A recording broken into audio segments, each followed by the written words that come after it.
नमस्कार, मैं तरुण वर्मा और मैं एक क्लिनिकल साइकोलॉजिस्ट हूँ। इस वीडियो में आपको बताऊँगा कि एंटी डिप्रेसेंट दवाइयाँ कैसे छोड़ी जाएँ।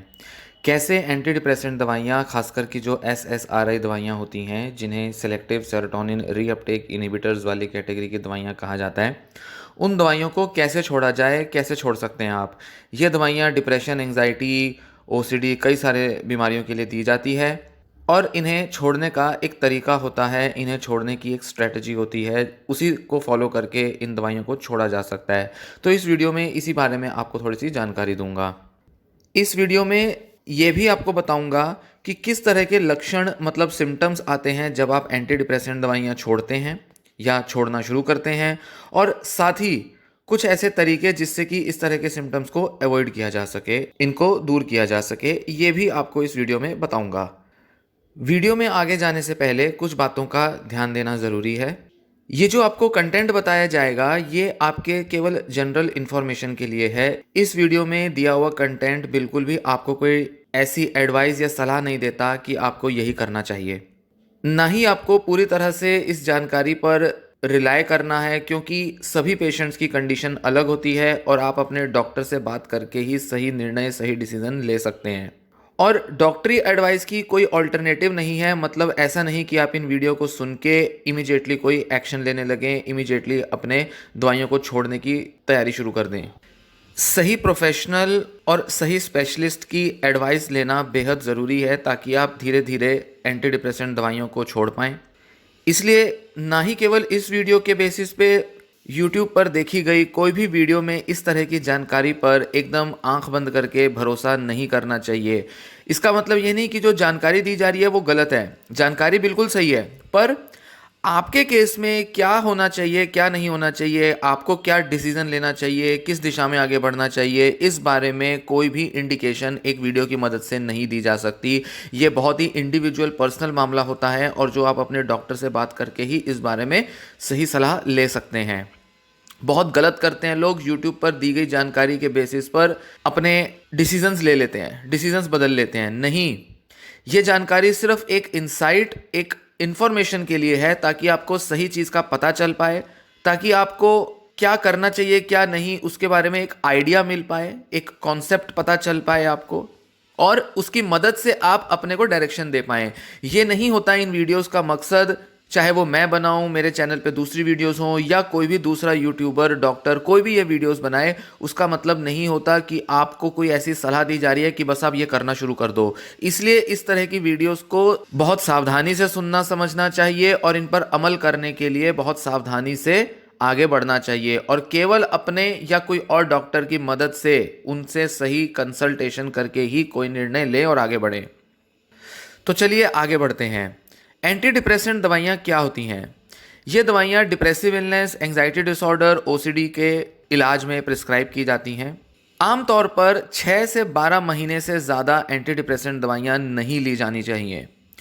कोई भी गाइडलाइन, दुनिया भर के किसी भी देश की, किसी भी मेडिकल सिस्टम की गाइडलाइन ये नहीं कहती कि 12 महीने से ज़्यादा लगातार ये दवाइयाँ ली जानी चाहिए। पर कई पेशेंट्स लेते हैं क्योंकि उनके डॉक्टर्स बोलते रहते हैं, या तो पेशेंट दवा छोड़ने से डरते हैं, या फिर डॉक्टर्स को ही पूरी जानकारी नहीं होती, या वो इस तरीके से धड़ल्ले से प्रिस्क्राइब करते रहते हैं। ये दवाइयाँ आपको बेहतर तो फील करा सकती हैं, पर जब आप इन्हें लेना छोड़ते हैं तो इससे बहुत सारे विड्रॉल सिम्टम्स आते हैं, और अलग अलग लोगों में अलग अलग तरह के विड्रॉल सिम्टम्स हो सकते हैं। कुछ लोगों को तो बिल्कुल भी विड्रॉल सिम्टम्स नहीं आते, ना ही उनको दवा को धीरे धीरे छोड़ने से कोई सिम्टम्स आते हैं, और ना ही अचानक से दवा छोड़ने से किसी तरह के सिम्टम्स आते हैं। पर ज़्यादातर लोगों को विड्रॉल सिम्टम्स आते ही हैं। ये फिजिकल नेचर के हो सकते हैं, साइकोलॉजिकल हो सकते हैं, कई तरह के लक्षण पेशेंट दिखाता है। ना ही केवल लोगों को अलग अलग एंटी डिप्रेसेंट दवाओं की वजह से अलग अलग विड्रॉल सिम्टम्स आते हैं, एक ही एंटी डिप्रेसेंट के अलग अलग लोगों में भी अलग अलग विड्रॉल सिम्टम्स हो सकते हैं। तो मान लीजिए आप 3 एंटी डिप्रेसेंट दवाइयाँ ले रहे हैं, तीनों के विड्रॉल सिम्टम्स आप पर अलग होंगे। या मान लीजिए आप एक एंटी डिप्रेसेंट दवा ले रहे हैं और कोई आपका मित्र या कोई फैमिली मेंबर भी वही दवा ले रहा है, तो आप दोनों पर भी अलग अलग तरह के विड्रॉल सिम्टम्स आ सकते हैं देखने में। तो इस वीडियो में दी गई जानकारी आपको मदद करेगी कैसे आप इन विड्रॉल सिम्टम से बच सकते हैं, या कुछ ऐसा कर सकते हैं जिससे कम से कम विड्रॉल सिम्टम्स आपको एक्सपीरियंस में आए। इसलिए जब भी आपको दवा छोड़ते टाइम, जब आपको डॉक्टर की मदद से धीरे धीरे दवा छोड़ने के लिए कहा गया है और आप धीरे धीरे दवा रिड्यूस कर रहे हैं, तो जो भी विड्रॉल सिम्टम्स आते हैं उसके बारे में अपने डॉक्टर से बात ज़रूर करें। हाँ, अनफॉर्चुनेटली, दुर्भाग्यवश, ज़्यादातर लोगों के जो डॉक्टर्स हैं वो उनके विड्रॉल सिम्टम्स की चिंता नहीं करते, उसके बारे में ज़्यादा ध्यान नहीं देते। तो ये आपको समझना होगा, देखना होगा और बार बार डॉक्टर से बात करके उनसे अपने विड्रॉल सिम्टम्स को लेकर सीरियसली बात करनी होगी और उनका ध्यान इस बात पर दिलाना होगा कि आप अपने विड्रॉल सिम्टम्स से परेशान हैं, इसलिए इस बारे में कुछ किया जाए। अब बात करेंगे कि कौन से सिम्टम्स अक्सर लोग महसूस करते हैं जब वो एंटी डिप्रेसेंट दवाइयाँ छोड़ते हैं और कितने सीवियर हो सकते हैं ये सारे सिम्टम्स।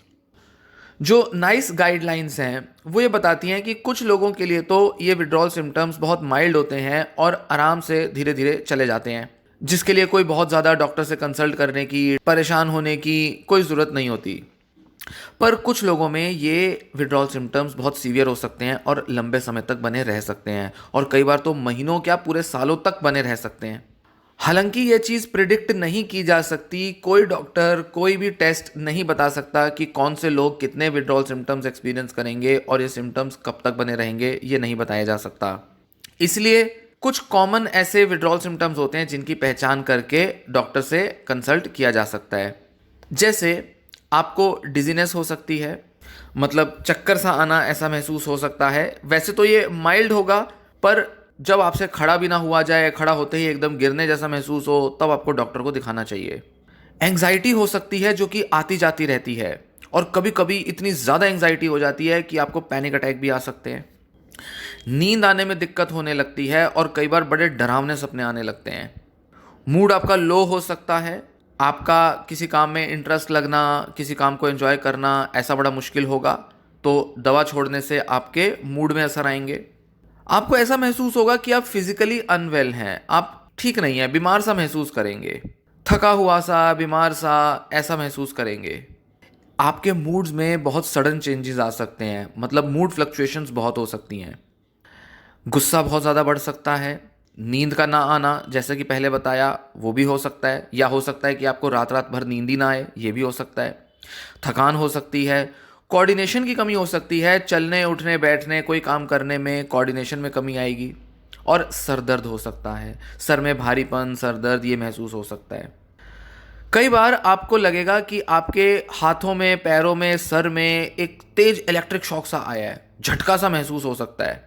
इनको अक्सर जैप कहा जाता है और अगर आप अपना सर हिलाएंगे, इधर उधर हिलाने की कोशिश करेंगे, तो आपको ये और भी सीवियर और भी बुरा महसूस हो सकता है। आपके अंदर एक फीलिंग आ सकती है कि आसपास की दुनिया, आसपास की चीज़ें रियल नहीं हैं, जिसे डी रियलाइजेशन कहा जाता है।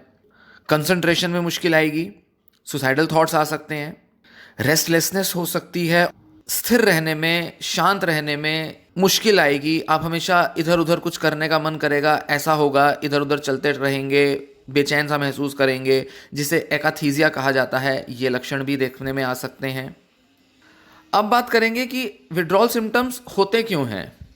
हालांकि इसको तो बहुत अच्छे से नहीं समझा गया है अभी तक, पर जो एक्सप्लेनेशन है वो इसी तरह से आती है कि एंटी डिप्रेसेंट दवाइयाँ जो हैं वो इस तरह से काम करती हैं कि हमारे ब्रेन्स में जो सेल्स हैं, न्यूरॉन्स हैं, उनके बीच में सेरोटोनिन की कमी हो जाती है, जिस वजह से दो सेल्स आपस में कम्युनिकेट नहीं कर पाते। और जब दवा दी जाती है तो वो जो सेरोटोनिन, नॉरएड्रेनालिन या जो भी केमिकल्स की कमी होती है ये पूरी होने लगती है।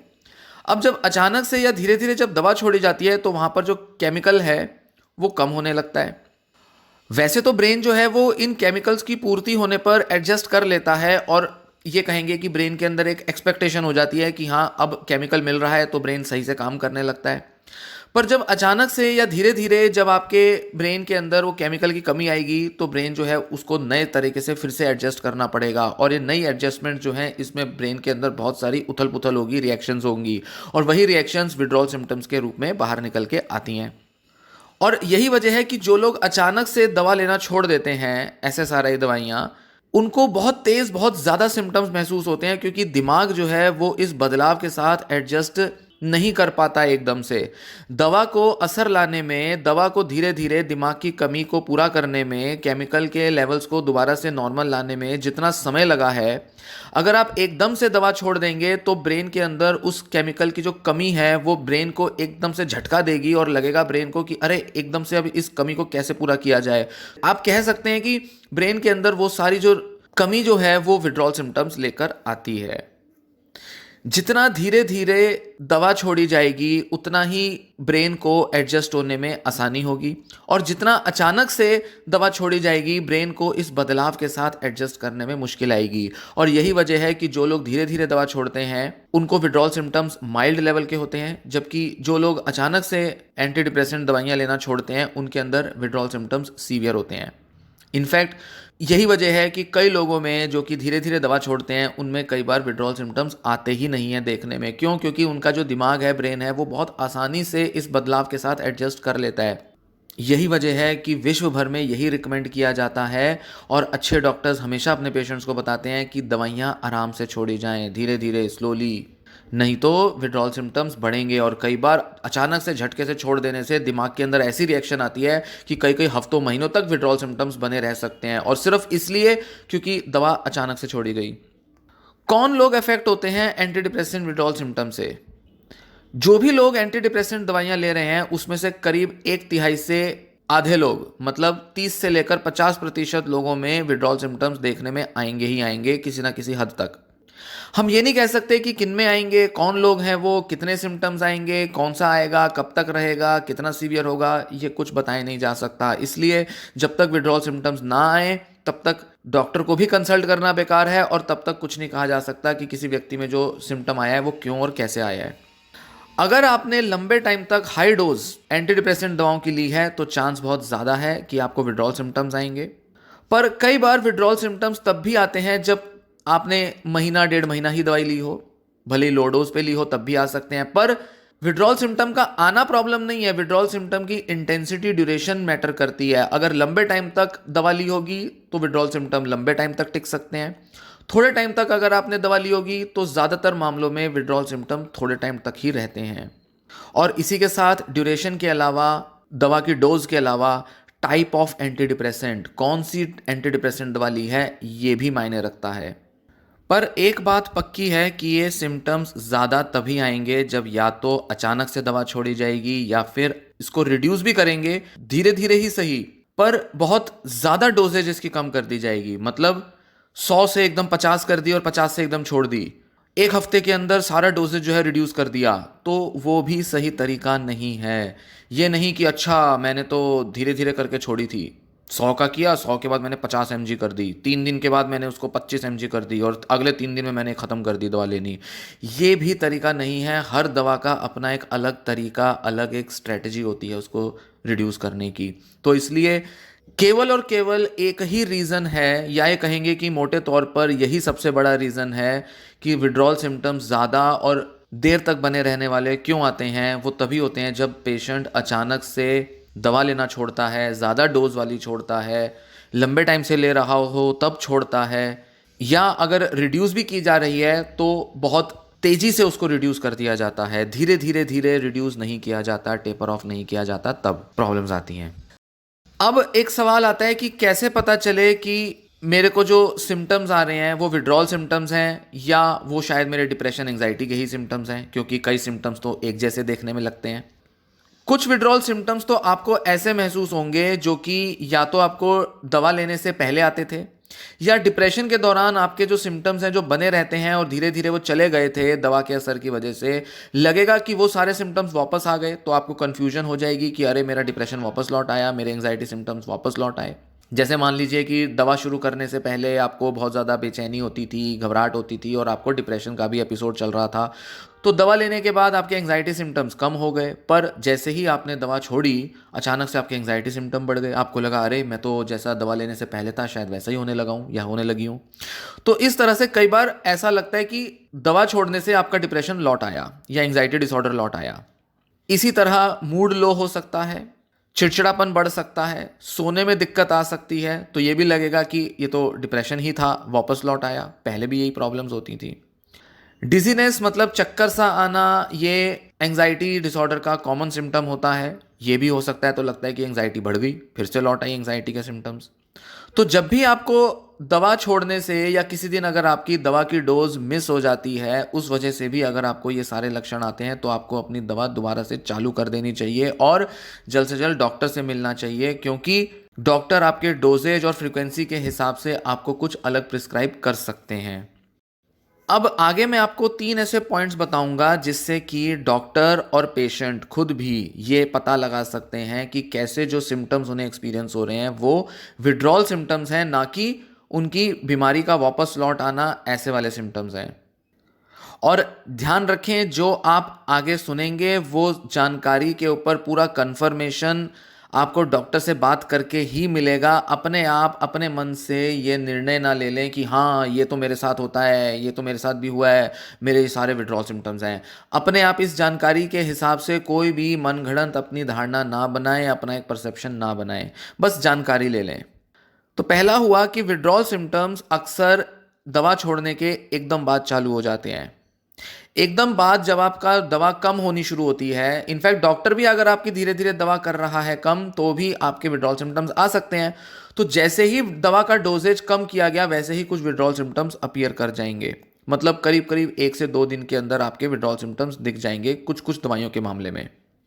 और जैसा कि बताया कि कई बार डोजेज मिस हो जाती है अगर 1-2 दिन, तो भी ये विड्रॉल सिम्टम्स इमीडिएटली दिखाई देने लगते हैं। मतलब 2 कंडीशंस हो गई, या तो दवा एकदम छोड़ी जा रही है, या दवा को धीरे धीरे छोड़ा जा रहा है, या किसी वजह से डोजेज आपकी मिस हो जाती है। इन सब कंडीशंस में आप देखेंगे कि 1-2-3 दिन के अंदर ही ज़्यादातर एंटी डिप्रेसेंट दवाओं के विड्रॉल सिम्टम्स देखने में आ जाएंगे। और जितने टाइम तक दवा छूटी रहेगी, उतने टाइम तक धीरे धीरे ये विड्रॉल सिम्टम्स बढ़ते भी जाएंगे। पर डिप्रेशन या एंजाइटी का वापस लौटना इतना जल्दी नहीं होता, उसमें कई हफ्ते महीने लग जाते हैं। क्यों? क्योंकि हर दवा की अपनी एक हाफ लाइफ होती है और वो एक लंबा टाइम लेती है शरीर के अंदर से पूरी तरह से निकलने में। जैसे कि फ्लोक्सेटिन काफ़ी टाइम ले लेती है जब वो शरीर से पूरी तरह से निकल जाए, तो ऐसे में दवा का असर बना रहता है। और दवा को छोड़ने के या दवा को रिड्यूस करने के कई हफ्तों महीनों बाद पेशेंट को दोबारा से डिप्रेशन के सिम्टम्स लौटते हैं। क्यों? क्योंकि दवा जो है वो अपना शरीर में असर बनाए रखी है। तो ये सबसे पहला इंपॉर्टेंट डिफरेंस हुआ कि विड्रॉल सिम्टम्स एकदम आएंगे, जबकि डिप्रेशन या एंजाइटी के सिम्टम्स कई कई हफ्तों महीनों के बाद लौटते हैं। दूसरा पॉइंट हुआ कि कुछ विड्रॉल सिम्टम्स हैं जो कि एंजाइटी और डिप्रेशन में होते ही नहीं हैं। मतलब ये ऐसे लक्षण हैं जो कि हम कह सकते हैं कि अरे ये एंजाइटी डिप्रेशन में ऐसे सिम्टम्स नहीं आते। जैसे झटका सा लगना, इलेक्ट्रिक शॉक सा महसूस होना, करंट सा महसूस होना, जिसे जैप कहा जाता है। लोग कहते हैं कि अरे ऐसा तो मुझे कभी पहले महसूस नहीं हुआ, लगता है दवा ने मुझे और ज़्यादा बीमार कर दिया। या ये तो मुझे नहीं लगता मेरे डिप्रेशन का पार्ट था कभी, ये तो पहले कभी मुझे ऐसा एंजाइटी सिम्टम तो हुआ नहीं। तो ऐसे में जब आपको लगे कि अचानक से करंट सा महसूस हो या कुछ ऐसा सिम्टम जो कि आज तक आपको कभी हुआ ही नहीं, तो आप डॉक्टर से पता करें कि क्या ये सिम्टम एंजाइटी डिप्रेशन का है या कुछ नया सिम्टम आ रहा है। तो डॉक्टर बता पाएगा कि ये विड्रॉल सिम्टम है या कोई नया सिम्टम। और जैसा कि बताया मैंने, ज़्यादातर मामलों में ये विड्रॉल सिम्टम ही होता है। इसी के साथ तीसरा पॉइंट होगा कि विड्रॉल सिम्टम्स जो होते हैं वो कुछ ही घंटों या कुछ ही दिनों में इंप्रूव हो जाते हैं जब आप दोबारा से एंटी डिप्रेसेंट लेना शुरू करते हैं।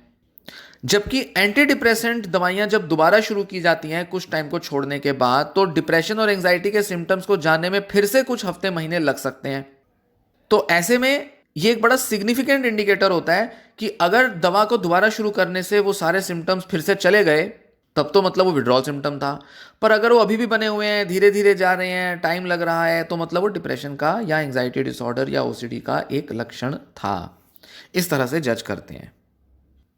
अब क्योंकि आपको एंटी डिप्रेसेंट दवाई दोबारा चालू कर देता है डॉक्टर, आपने धीरे धीरे छोड़ी या आपने अचानक से छोड़ी और आपने डॉक्टर को कंसल्ट किया और डॉक्टर ने कहा दोबारा आपको देनी पड़ेगी एंटी डिप्रेसेंट दवा, या तो वो दवा बदल देंगे या वही दवा देंगे, तो आपको लगेगा अरे मैं तो एडिक्टेड हो चुका हूँ इन दवाओं को लेकर, मुझे लगता है मेरी तो ये दवा कभी छूटेगी नहीं, लगता है कि ये दवा तो अब हमेशा ज़िंदगी भर लेनी पड़ेगी, मुझे लगता है मैं एडिक्टेड हूँ, लत पड़ गई है, इनके बिना मेरा गुजारा नहीं। तो लोगों के मन में क्वेश्चन आ सकता है कि क्या ये दवाइयाँ एडिक्टिव हैं, डिपेंडेंट बना देती हैं? तो होता यह है कि क्योंकि एंटी डिप्रेसेंट दवाइयों को बंद करने से कुछ अनप्लेजेंट से विड्रॉल सिम्टम्स आते हैं जो कि चले जाते हैं जब आप दोबारा से दवा लेना शुरू करते हो।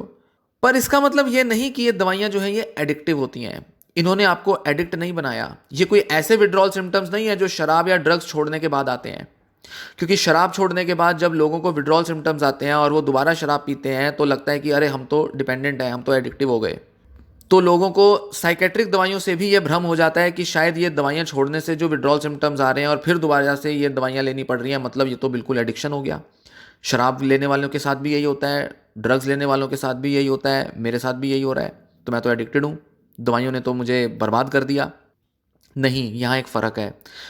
अल्कोहल या ड्रग्स लेता है जब कोई व्यक्ति, तो उसके अंदर क्रेविंग होती है उस ड्रग को लेने की। यहाँ पर एंटी डिप्रेसेंट के मामले में ये नहीं होता। ये दवाओं की क्रेविंग नहीं होती, इच्छा नहीं होती इन दवाओं को बार बार लेने की। और इसका इंडिकेशन इस बात से भी आता है कि जब आप ये दवाइयाँ लेते हैं तो आपके अंदर कोई ऐसी इच्छा नहीं होती कि मैं और ज़्यादा लूँ और ज़्यादा लूँ, जबकि अल्कोहल और ड्रग्स के साथ ऐसा होता है। इनफैक्ट बेंजोडाइजेपिन दवाइयाँ जो होती हैं, जो कि एंटी डिप्रेसेंट्स नहीं होती, जो कि एंग्जाइटी के लिए दी जाती हैं, शॉर्ट टर्म रिलीफ के लिए और थोड़े टाइम के लिए दी जाती हैं, उन दवाइयों से भी एडिक्शन का रिस्क बनता है, वो भी एडिक्टिव होती हैं। पर एंटी डिप्रेसेंट दवाइयाँ बेंजोडाइजेपिन्स नहीं होती, मतलब ये उनसे अलग होती हैं। इसलिए इन दवाओं को, मतलब SSRI, SNRI, NDRI, इन दवाओं को एडिक्टिव नहीं समझना चाहिए। और खासकर क्योंकि ये 6 से 12 महीने तक डॉक्टर्स तो आम प्रिस्क्राइब करते हैं, जबकि एडिक्टिव दवाओं को इतना लंबा प्रिस्क्राइब नहीं किया जाता। जैसे कि बेंजोडाइजेपिन दवाइयाँ हार्डली 2 महीना 3 महीना मैक्सिमम इतना प्रिस्क्राइब की जाती हैं ये दवाइयाँ। इनफैक्ट महीने भर के अंदर ही डॉक्टर्स अक्सर छुड़वाने का प्रयास करते हैं बेंजोडाइजेपिन दवाइयाँ। पर एंटी डिप्रेसेंट दवाइयाँ लंबा इसलिए दी जाती हैं क्योंकि उनके असर दिमाग के अंदर स्लो आते हैं और वो धीरे धीरे धीरे ही अपना असर लाती हैं, और उनको छोड़ने में भी धीरे धीरे छोड़ना पड़ता है ताकि उनका असर बना रहे। इसलिए कई लोगों को जब इतनी मुश्किलें होती हैं, इतना टाइम लग जाता है, इतना स्ट्रेस आ जाता है इन दवाइयों को छोड़ने में, तो अक्सर लोग ये धारणा बना लेते हैं कि ये दवाइयाँ एडिक्टिव हैं। इस वीडियो के सेकंड पार्ट में मैं आपसे डिस्कस करूंगा कि कब और कैसे एंटी डिप्रेसेंट दवाइयाँ छोड़नी चाहिए। इस वीडियो में थोड़ा सा आपको ब्रीफ इंट्रोडक्शन दिया, जो कि कुछ ऐसे विचार, जो कि ऐसे कुछ सवाल जो कि एंटी डिप्रेसेंट के दवाओं के बारे में लोग अक्सर पूछते हैं, जिसकी क्लैरिटी ज़रूरी है, तो वो मैंने आपको बताया। अगले पार्ट में थोड़ा डिटेल में बताऊंगा कि कब और कैसे एंटी डिप्रेसेंट दवाइयाँ छोड़ी जाती हैं, तो उस पार्ट को ज़रूर देखें। ये वीडियो यहीं समाप्त होती है। धन्यवाद।